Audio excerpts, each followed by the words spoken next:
Hii ni Mkupa TV. Hakikisha unakuwa mtu wa kwanza kabisa kupata taarifa mbalimbali za kitaifa, kimataifa, burudani na michezo kwa kuwa mtu wa kwanza kusubscribe, kucomment, kushare pamoja na kulike Mkupa TV kwenye ukurasa wa YouTube.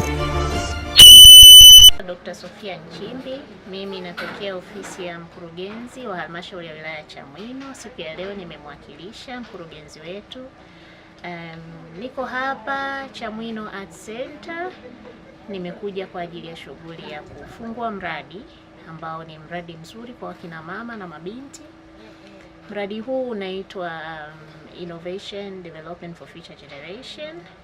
Mradi huu unasimamia hasa kutunza na kukuza na kuendeleza utamaduni wa uchoraji wa nyumba za tembe, zile ambazo zamani jamii ya watu wa Wagogo wa Chamwino walikuwa wakizitumia, lakini pia kwetu sisi sasa imekuwa ni heritage, sasa imekuwa ni furaha ya utalii, kwa sababu sanaa ile ilikuwa inapotea.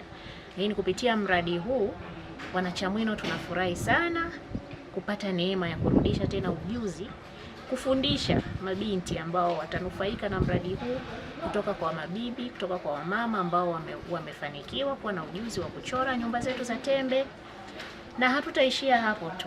Uchoraji huu naamini utaongeza pia ari na msukumo wa watu kuifahamu Chamwino, kufahamu asili na tamaduni za Kigogo. Lakini pia ni mradi ambao unalenga kuongeza kipato cha wanufaika moja kwa moja, kwani kupitia kazi zao wataweza kuzitangaza, wataweza kuziuza.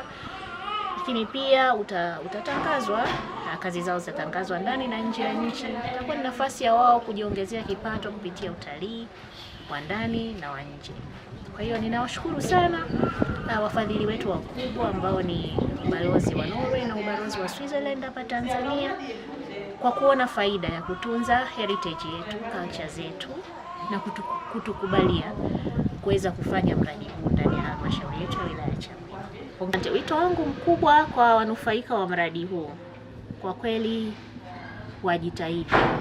Mafunzo haya yasiwe ya kupoteza muda, yawajenge kifikra, yawajenge kiujuzi.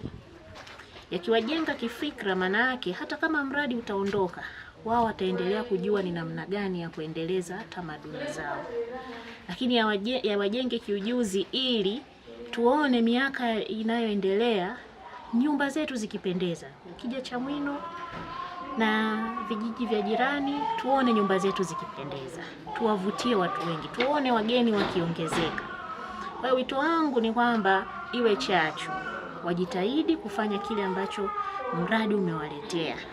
Naitwa Jackson Kitija, ni afisa utamaduni wilaya ya Chamwino. Hiyo mimi niseme kwamba ni mradi ambao utakuwa na manufaa makubwa sana, hasa katika kundi la wamama wa umri ambao umesogea kidogo, ambao tunaamini kwamba kupitia umri wao na mambo waliofanya huku nyuma, na wameonekana kwamba walikuwa ni wabunifu, lakini ule ubunifu ulikuwa unapotea. Sasa unakuja kuibua ubunifu kwao na utaweza kuleta manufaa makubwa.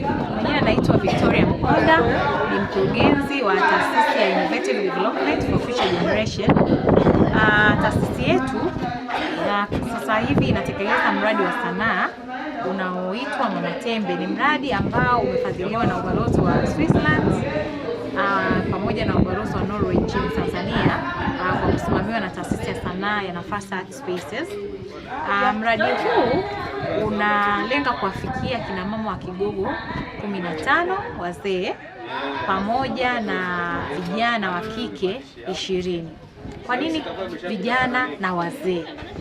Mradi huu ni mradi ambao unahusu urithi wa utamaduni wa uchoraji kwa kutumia zana za asili au za kijadi wa nyumba za tembe ambao ulikuwa unafanywa na kina mama wa Kigogo miaka ya kale au miaka iliyopita.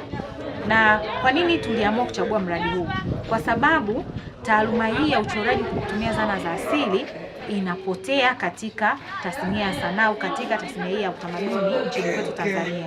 Kwa hiyo sisi tulionelea mradi huu unaweza kwanza ukatambua mchango wa mwanamke au mchango wa mama huyu wa Kigogo katika sanaa ya uchoraji. Mradi huu uliamua kulenga zaidi kwa wanawake kwa sababu kwanza tasnia ya sanaa hasa katika kipengele cha visual arts kwa maana uchoraji imedominatiwa sana na wanaume. Ukiangalia wachoraji wengi, fuatilia michoro mingi au picha nyingi zinazouzwa maeneo mbalimbali, wachoraji wengi ni wanaume. Kwa sisi tulitazama hiyo gap ya kwanza. Lakini pia katika kabila hili la Wagogo wanaume walikuwa hawachori. Hizo nyumba zinajengwa, wao wanashiriki katika ujenzi. Katika marembo ya nyumba, hiyo ilikuwa ni shughuli ambayo inafanywa na kina mama. Na ndio maana tukawachagua wao kwa sababu wao pia watatuambia kwa nini walikuwa ni wao ndio wanachora na sio kina baba. Lakini pia nafasi yao katika uchoraji iliweza kutambulika katika mchango chanya pengine hata kwenye dhana ya kiuchumi.